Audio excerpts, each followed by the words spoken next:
Every Tuesday and Thursday without fail, Lena Marsh arrived at the Lakeview Community Center in Barrie at exactly 10 minutes past 8 in the morning. Not 8 o'clock. Not 8:15. 10 past 8, because that was the window, the narrow, unreliable window, between dropping Cody off at school and being late for her shift at the front desk. She had learned over the past 14 months exactly how long it took to drive from Codrington Street to the center when the lights cooperated. And exactly how much worse it got when they didn't. She had learned a lot of things about time since becoming a single mother. Mostly, she had learned how little of it belonged to her. The Lakeview Community Center was one of those places that smelled the same no matter the season.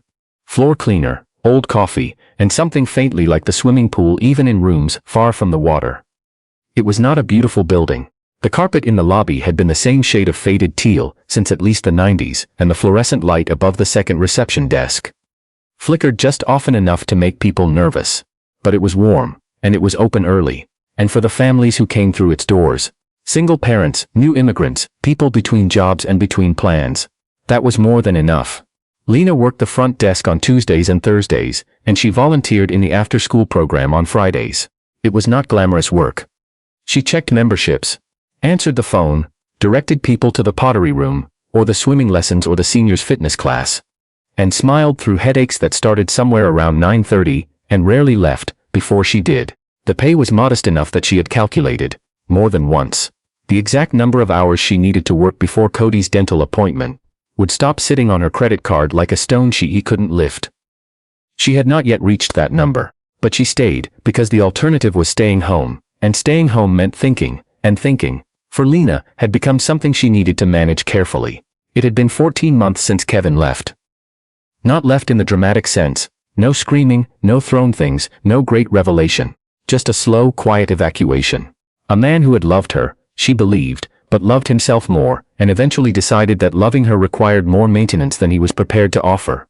He had moved to Calgary. He sent Cody a birthday card with a gift card inside, and sometimes he texted, and that was the shape of it now.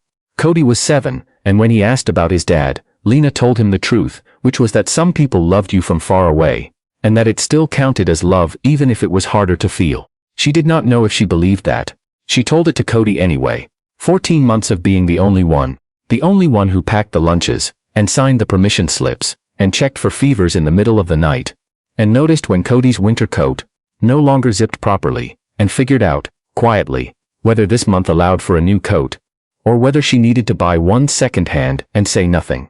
14 months of making every decision alone, and absorbing every consequence alone, and lying awake at night alone, listening to the house settle, wondering if the sound of her own breathing in an empty room would ever stop feeling strange. She was 38 years old. She was tired in a way that sleep did not fix. The Tuesday that everything shifted was the kind of March morning that arrives with false confidence. Bright sun, sky so blue it looked painted, and then the moment you opened the door, a cold so sharp, it reminded you that winter in Ontario was not done with you, and had not asked your opinion on the matter. Lena had sent Cody to school with his snow pants even though he had complained, because she had learned not to trust that sky. And she had been right, because by 8:20 there were flurries tapping at the center's windows like they wanted to come inside. The morning was slow. A few families for swimming lessons. 2 older women, who came every Tuesday for the low-impact aerobics class, and always stopped to ask Lena how she was doing in the specific way that meant they had already decided she wasn't doing well and wanted to confirm it. A man named Gerald who Lena believed was going through something significant, but never said more than hello and thank you. A teenage girl who came to use the computers in the back room and always had earbuds in, and always looked like she was in the middle of a thought she wasn't ready to finish. At 10:15, a woman came in with 2 children, maybe 5 years old, twins by the look of them, a boy and a girl, both in matching red winter coats that were almost certainly a grandmother's doing. The woman was perhaps 65, with close-cropped silver hair and the kind of posture that suggested she had, at some point in her life, been very firmly told to stand up straight and had never forgotten it. She introduced herself as Dorothy Sewell. She was here, she explained, about registering her grandchildren for swimming lessons, as their mother had asked her to handle it while she was at a medical appointment. Lena pulled up the registration system and began walking Dorothy through the options, session times, age groups, whether the children had any prior experience in the water. While they talked, the twins, whose names were apparently Bram and June, short for Juniper, which Lena thought was lovely. We're doing what 5-year-olds in unfamiliar places always did, which was conducting a private and thorough investigation of everything within reach. Bram had discovered the small rack of pamphlets near the desk and was pulling them out one at a time with tremendous focus, examining each one and placing it back. June had wandered a few feet toward the window and was watching the snow with the kind of absolute, uncomplicated attention that only small children give to weather. Dorothy was patient with the paperwork, methodical. She asked good questions about pool depth and instructor certification. Lena liked her immediately. At some point, while Lena was explaining the difference between the Tuesday-Thursday session and the Saturday morning one, she became aware that June had drifted back to the desk and was now standing very still, looking at Lena with the particular expression children wear when they are working something out. Lena glanced down and smiled. "Hi there." June said nothing. She continued looking. "She's shy," Dorothy said, not unkindly. "Takes her a minute." Bram, abandoning the pamphlets, appeared beside his sister. It was immediately clear not shy. "Why are your eyes like that?" he asked Lena. Dorothy said, Bram in a warning tone. "It's all right," Lena said. "Like what?" Bram considered. "Tired," he said. "But also like you're thinking about something that's not here." There was a pause. Dorothy looked faintly mortified. Lena looked at the boy. "That's very observant," she said, because it was, and because she did not know what else to say. She finished the registration. Dorothy paid. She gathered the twins and thanked Lena and guided them toward the door, one hand on each small shoulder, the reliable geometry of a grandmother in charge. At the door, June stopped. She turned around and looked back at Lena across the lobby. The distance wasn't far. Maybe 10 meters of faded teal carpet. But June stood there for a moment like she was memorizing something, or deciding something, and then she raised one small hand and waved. Not a goodbye wave. Something else, the kind of wave that meant, "I see you." Lena raised her own hand, the door opened, and the cold came in for a second, and then they were gone. She told herself it meant nothing. Children were observant the way animals were observant, directly, without filters, without any particular intention behind it. Bram had not meant to say something true. He had simply said what he saw, the way 5-year-olds do before they learn to sort observations into the ones you say and the ones you keep to yourself. But she thought about it for the rest of the morning. The word tired, and the second part, the harder part. Like you're thinking about something that's not here. She realized, doing that constantly. Showing up in rooms while her attention lived somewhere else. In the number on the credit card, in the question of whether Cody's teacher had noticed how quiet he'd been this week, in the memory of what it felt like to have someone beside her at the end of the day. She was present and absent at the same time, and apparently it showed on her face, and apparently a 5-year-old boy in a red coat had been the one to say so. Thursday she told herself she wasn't looking for them. But she noticed the time, 10:15, and she noticed the door. They came at 20 past. Dorothy again. Same posture, same efficiency, this time with a question about parking validation. Bram and June in the same red coats. This time Bram went directly to the pamphlet rack with the air of a man returning to his office. June went to the window, but after a minute, June came to the desk. She stood at the edge of it, just within Lena's sight line, and placed both hands flat on the counter, which Lena understood was a 5-year-old's version of requesting an audience. "Hi June," Lena said. June looked at her. "How come you're always here by yourself?" "I work here," Lena said. "And my colleague doesn't come in until 9. "Oh," June considered this. "Do you like it, being by yourself?" Lena opened her mouth to say yes the way she always did, the easy adult answer that ended questions. And then she stopped. "Not always," she said. June nodded as if this confirmed something important. She looked at her grandmother, who was still talking to Lena's colleague about the parking situation, and then back at Lena. She reached into the pocket of her red coat and produced, with great care, a small piece of paper folded in quarters. She placed it on the counter. "I made this for you," she said. "Last night. Because Bram said you seemed sad and I didn't want you to be sad." Then she stepped back, tucked her hands behind her back, and looked at the ceiling, which was the most elaborate display of nonchalance Lena had ever seen from a child her age. Lena looked at the folded paper. It was small, the kind torn from a notepad, and the outside had been decorated with what appeared to be crayoned flowers. Orange and pink, large petaled. The way flowers look when someone loves them enough to make them bigger than real. She unfolded it. The inside was a drawing. It took her a moment to understand what she was looking at, and then it resolved. A stick figure at a desk. And on the other side of the desk, a much smaller stick figure with a large circular head, and what appeared to be an enormous smile. The smaller figure's arms were raised in the universal 5-year-old signal for joy or excitement, or being very happy about something. Below the drawing, in large, careful, only slightly wobbly letters, someone had written, "You are not by yourself." Lena stared at it. She became aware at some point that her vision had gone slightly blurry, and she blinked. She looked up. June had abandoned her study of the ceiling and was watching Lena with wide, careful eyes, waiting. "Did you write this?" Lena asked. Her voice came out differently than she intended, quieter. June shook her head. "Bram wrote it. I can't do letters yet except my name. But the flowers are me." "The flowers are beautiful," Lena said. "I know," said June. There was no arrogance in it. She was simply a child who had been told her flowers were beautiful many times and had internalized this as fact. Across the lobby, Bram had sensed, with the particular sibling radar of twins, that something significant was happening at the desk. He had abandoned the pamphlets and was watching. When Lena looked at him, he looked immediately at the floor, which was how she knew he was aware of exactly what was in the note, and was not entirely sure he'd done the right thing. She looked at him until he looked up. "Thank you," she said. She said it simply, without making a big thing of it, because she sensed that was what he needed. He nodded once, quick, and went back to the pamphlets. Dorothy, who had finished with the parking question, arrived at the desk in time to see Lena folding the note carefully and placing it in the front pocket of her cardigan against her chest. She looked at her grandchildren. She looked at Lena. "I'm sorry if they..." "No," Lena said. "Please don't apologize." Dorothy looked at her for a moment with the kind of eyes that have seen a lot of life and are not surprised by most of it anymore. "You all right, dear?" And Lena, who had been saying yes to that question for 14 months without stopping to check whether it was true, said, "I think I'm getting there." Dorothy nodded. It was a small nod, but it was the kind that meant, "I believe you and I'm glad." The following Tuesday, the week of Bram and June's first swimming lesson.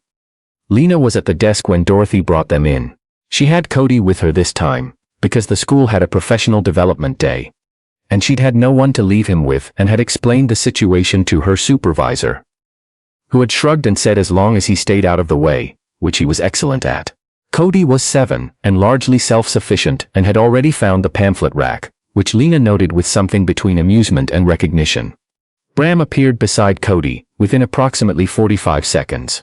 They regarded each other with the cautious mutual assessment that children perform when they are deciding whether a person is worth the investment of their attention. Then Bram picked up a pamphlet about beginner pottery and held it out to Cody, which was apparently his version of a handshake. Cody took it. They sat down together on the bench by the window. June went to the desk. She was carrying, under one arm, a coloring book. Her own, Lena could tell, because several pages were already partially filled in. She placed it on the counter and opened it to a clean page and looked at Lena with an expression of great resolve. "I'm going to color here," she said. "So you're not by yourself while Bram is with your boy." Lena looked at her. "How do you know that's my boy?"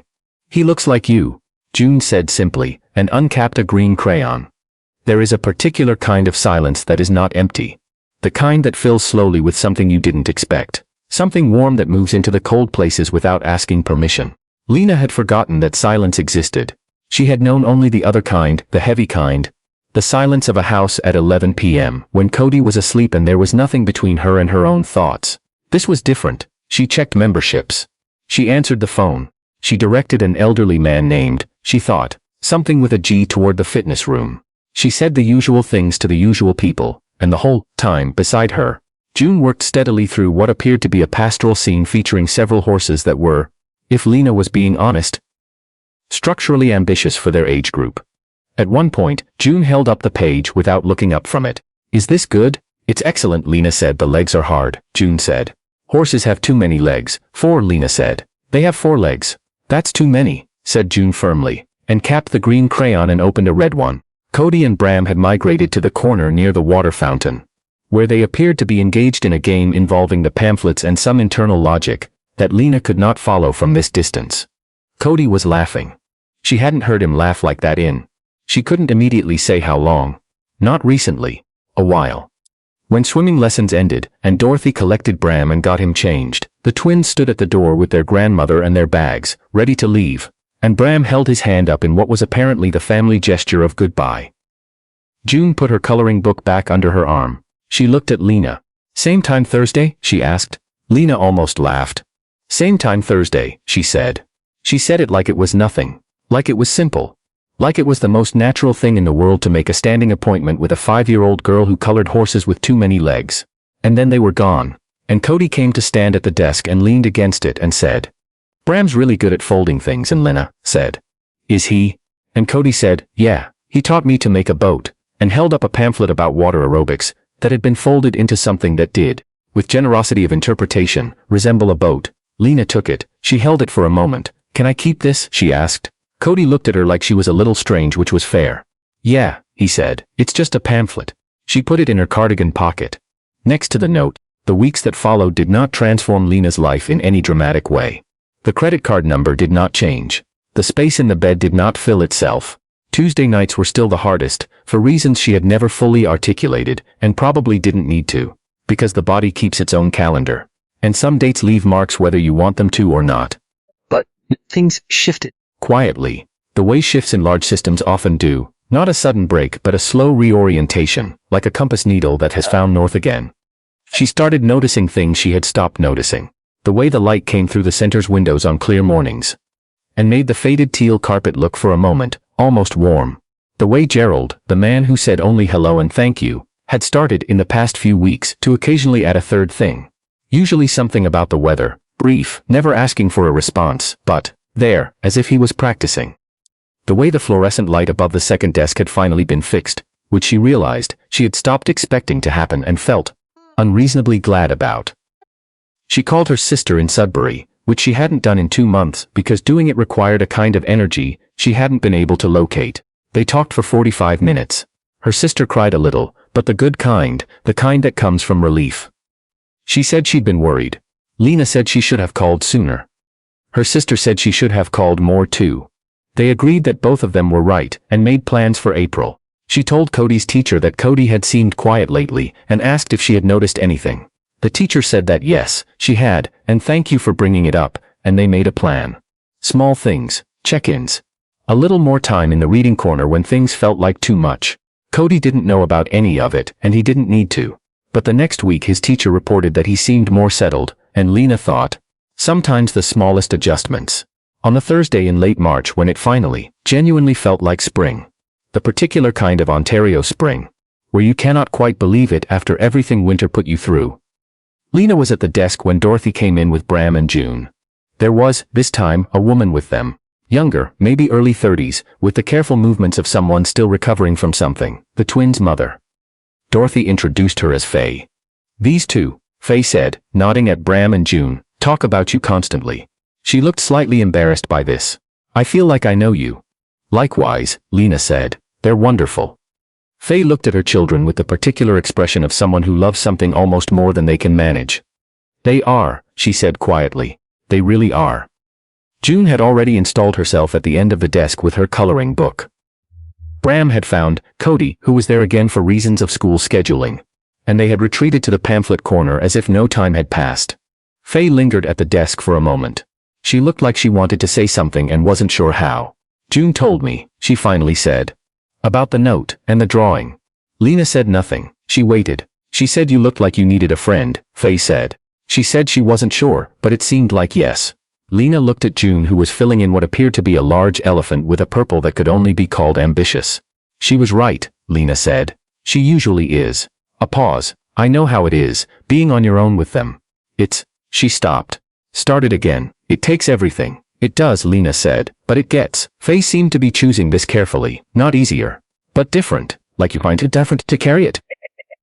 Lena looked at her. "How long have you been doing it alone?" 2 years, Faye said. "And a bit." They stood there for a moment, two women on either side of a reception desk, the particular shorthand of people who understand each other without having to explain the whole thing. "I'm Lena," Lena said, even though Dorothy had already said her name. "Faye," said Faye. Across the lobby, June had looked up from her elephant and was watching this exchange with an expression of profound satisfaction. The look of a child who has engineered something and is watching it work exactly the way she planned. Bram appeared at her elbow from nowhere, in the way twins do. "Did it work?" he whispered.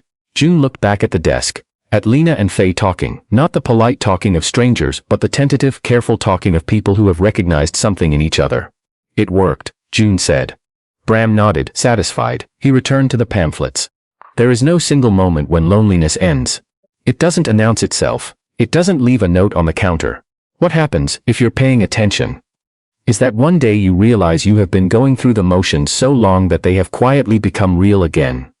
The smile that reaches your eyes, the laughter that doesn't surprise you, the drive home at the end of the day that feels like arriving somewhere, rather than just stopping somewhere.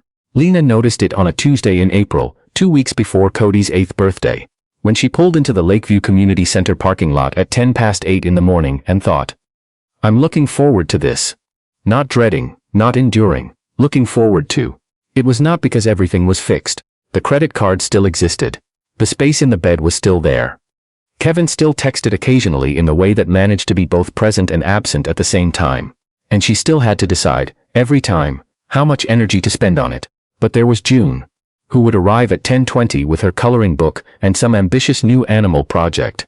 And there was Faye, who Lena had now had coffee with twice in the cafe, 2 blocks from the center, and who laughed at the right things and didn't require Lena to perform fine when she wasn't. There was Bram, who had taught Cody 17 different things to fold out of pamphlets, and had the righteous confidence of a boy who understood that his observations mattered. There was Dorothy, who stopped every time to ask if Lena was all right, and who, since receiving an honest answer, had started bringing 2 coffees, one for herself and one for the desk, without making a ceremony of it. Small things. A note on a counter, a drawing with 2 many-legged horses, a coloring book on the edge of a reception desk. The accumulated weight of small things, which is not small at all, when you have been carrying nothing for long enough. On the morning that Lena thought, I'm looking forward to this, she sat for a moment in the parking lot before going in, watching the snow that had somehow arrived again, because this was Barrie, and weather here kept its own counsel. The flakes were light, indecisive, already melting on the windshield. She thought about the note. She kept it in the drawer of her nightstand now, along with the origami boat made from the water aerobics pamphlet. Not because she needed them anymore in the way she once had, but because they were the record of something. The exact moment when the weight began to shift, when 2 children in red coats, armed with crayons and a vocabulary, still unencumbered by the adult habit of saying nothing, had looked at a woman sitting alone and decided that was simply not acceptable.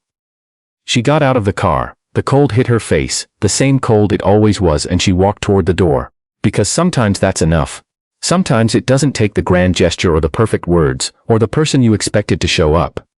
Sometimes it takes a 5-year-old girl who colors horses with too many legs, and doesn't see any reason why a stranger should have to be by herself. Sometimes it takes someone small enough to say the true thing before they've learned not to. And sometimes, if you're lucky, if you're paying attention, that's all it takes to start finding your way back.